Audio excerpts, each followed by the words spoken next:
Hello, my loves. How are you this evening? I'm pretty good. I had a really weird day.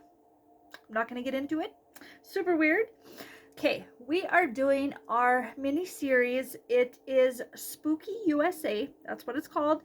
50 of the spookiest urban legends from every state. Okay? I'm doing 10 an episode, so there will be 5 episodes. This is episode 2. Let's get into it. Okay, we left off with Illinois, Bachelor's Grove Cemetery, often referred to as one of the most haunted graveyards in America. This 82-plot cemetery is known as the home of many phantom sightings, as are most cemeteries. But what's different about this one is people who have visited the site have seen numerous inexplicable allusions, from a ghostly white lady to an ephemeral, I can't even say that word, white farmhouse.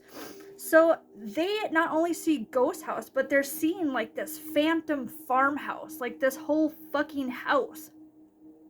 Awesome. We should go. We should totally go. Okay, so that's Illinois, number 1. Number 2, Indiana, 100 Steps Cemetery. If you visit the cemetery in the town of Brazil and climb the 100 steps in the total darkness of night, yeah, as if, urban legend has it, you'll see the ghost of the original caretaker appear before you on the top of the hill. Holy fucking shit, I would crap my pants. Apparently, he will give you a preview of what your own death will look like.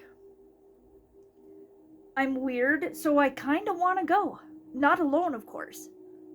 Maybe you guys could come with. I don't know. I don't think I want to know how I'm going to die. I think because then I would spend every living day thinking about how I'm going to die. You know what I'm saying? I don't want to know. So that was number 2. That sounds like a creepy fucking place. I kind of want to visit it. Number 3, Iowa, Stony Hollow Road. As the saying goes, a woman scorned is not someone you want to mess with. That is gospel. Best believe that. With Lucinda of the town of Burlington is no different. Legend says that when her fiance failed to meet her there as promised one night, well, she threw herself off the bluffs along Stony Hollow Road. Okay, that's a bit dramatic. Ever since, her ghost has appeared to countless people. What's much worse, if she leaves a rose at your feet, you are destined to die within 24 hours, or so the story goes. She's a bit of a drama queen, don't you think? I hope she doesn't come and get me now. Gonna have to put salt all around the bed and around the doors and the windows. Ugh. All right, we are on number 4, Kansas, Molly's Hollow. The urban legend of Molly's Hollow speaks to the country's racist history. This one might be sad. As the legend goes, when the local townsfolk found out that Molly, an African American woman, was involved with a white man, she was lynched. People claim her spirit is still there, screaming at night. That gave me a little bit of goosebumps. It's just sad. It's just completely sad. Okay. Number 5 is Kentucky, Hogan's Fountain. In Cherokee Park, you'll find Hogan's Fountain, which features a statue of Pan, the pastoral yet devious Greek god. At every full moon, some versions say every night at midnight, the figure of Pan wanders the park, causing mischief for passerbys. Isn't that exciting? I do want to go visit this one. This one I could handle. It's spooky, but not like, I'm going to have a heart attack spooky. You know, it's like intriguing. I want to go see it. Number 6, Louisiana, the Carter brothers. Well, back in the early 1930s, a young woman escaped from the home of the Carter brothers in New Orleans with slash marks on her wrist. She told the police that the brothers were feeding off her blood. Fuck. The cops stormed the French Quarter residence, where they found more young women in similar states. their blood draining from their bodies. The brothers, now thought to be actual vampires, told you they're real, were captured and executed, only for it to be discovered years later that their crypts were empty. Are you shitting me right now? Motherfuckers were empty? You know why? Because they're goddamn vampires. That's why. Told you they're real. Okay. Gotta go back a little bit. Let me see here right quick. 1, 2, 3, 4, 5, 6. We are on number 7. Maine. I'm gonna totally mispronounce this, but Seguin Island Lighthouse? Seguin? Seguin? I don't know. Let's go with Seguin, okay?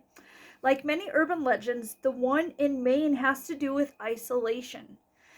As legend has it, in the 1800s, the caretaker of Seguin Island Lighthouse and his wife were the only 2 people living on the tiny spit of land. They naturally grew increasingly bored and isolated. The caretaker bought a piano so his wife could play it to keep them both entertained, but she only knew one song. The insufferable repetition of the same tune combined with severe isolation drove the husband mad.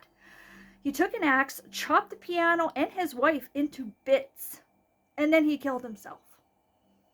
Or so the story goes. Isolation can do damning things to people, very much so. All right, we are on number 8. Maryland. Big Liz and the Greenbrier Swamp. During the Civil War, Big Liz, a very large woman, was a slave who became a spy for the Union troops. But her espionage was found out by her master, who decided to exact revenge. Urban legend says he took Big Liz to Greenbrier Swamp so she could help him bury a treasure. Big Liz dug the hole and was decapitated by her evil master. Wow, holy shit. Who threw her body into the grave she had just unwittingly dug for herself. It is said that if you travel to that spot during the dead of night, you will see her spirit there attempting to lure you to the murky swamp. That one's a bit much. I can't. No. All right. I think this is number 9. Massachusetts, the ghost of Sheriff George Corwin. All right. When you think of haunted locals and birthplaces of urban legends in the United States, Salem is no doubt one of the top places that comes to mind, correct? Correct. A key character in the Salem witch trials, Sheriff Corwin, was the most infamous and brutal when it came to interrogating and handling accused witches. Earning himself the nickname the Strangler for his torturous methods. A building called the Joshua Ward House now stands on top of the land where Corwin lived and died, and many people say that they've seen him in the windows or even felt his hands pressing down around their necks when they're inside the space. Holy shit, talk about a poltergeist, huh? Okay. Number 10 is Michigan, the Nain Rouge. I hope I'm pronouncing that correctly. I am not good at pronunciation, but I try. This is one of the urban legends still recognized today, celebrated by the people of Detroit. Every year, they say there's a devilish creature known as the Nain Rouge, French for red dwarf, who causes mayhem in the city. He's thought to be seen when disaster is about to strike and is even said to be the reason for the Cadillac Company's downfall in the city. That little bastard. Gosh. All right, so that was our 10 spooky places in the U.S. or spooky USA. We will start the next session with Minnesota, which is getting closer to where I'm at. So, yippee-ki-yay. Anyway, I thought I would do another session. It's time, because I had told you all that a couple days after I did the first one, I would have a second one for you. Unfortunately, it's been like 3 or 4 days. I apologize for that. I've been super, super busy. I always say that I'm super busy, and it's true. I am. I promise. So I wanted to do another session. I hope you are enjoying this mini session of Spooky USA. I mean, it's kind of cool. It's really neat to find out, like, you know, if you're into this creepy horror, paranormal, weird shit like I am, which I know most of you are. Because why else would you be here? Why? Anyway, if you like this kind of stuff and maybe you like to travel, maybe you'll go to some of these places and you'll give me a report. Tell me which places to go. Because I plan on traveling eventually. Actually, it's very soon in the near future. I plan on traveling, and I'm going to check some of these places out, and I cannot wait. It's going to be nice to actually do some episodes live from these places. You know what I'm saying? It's going to be perfect. Anywho, all right, what is today? Today is Thursday. Thirsty Thursday. I am thirsty. Give me a moment. I'll crack this bitch open. Oh, refreshing. Okay, drink your waters. Tomorrow's Friday. I want to wish you all a great weekend. Stay happy, stay healthy, stay spooky, because that's the only way to be, right? Have a great weekend, and I will have another episode for you of Spooky USA on Sunday night. All right, I love y'all. Bye.